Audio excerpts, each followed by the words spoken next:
أعوذ بالله من الشيطان الرجيم. بسم الله الرحمن الرحيم. والنازعات غرقا والناشطات نشطا والسابحات سبحا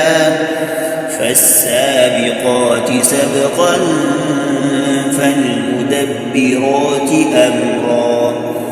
يوم ترجف الراجفة تتبعها الرادفة قلوب يومئذ واجفة أبصارها خاشعة يقولون أئنا لمردودون في الحافرة أئذا كنا عظاما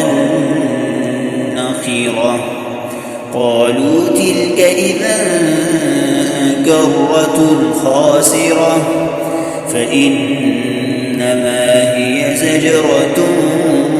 واحدة فإذا هم بالساهرة هل أتاك حديث موسى إذ ناداه ربه بالواد المقدس طوى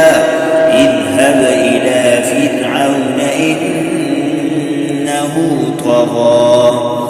فقل هل لك إلى أن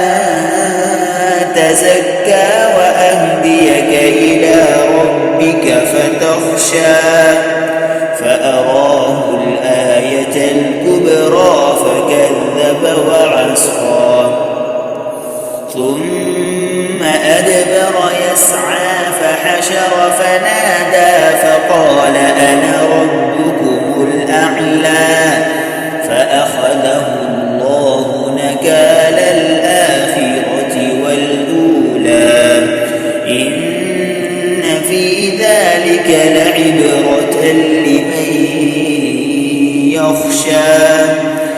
أأنتم أشد خلقا أم السماء بناها رفع سمكها فسواها وأغطش ليلها وأخرج ضحاها والأرض بعد ذلك دحاها أخرج منها ماءها ومرعاها والجبال أرساها متاعا لكم ولأنعامكم فإذا جاءت الطامة الكبرى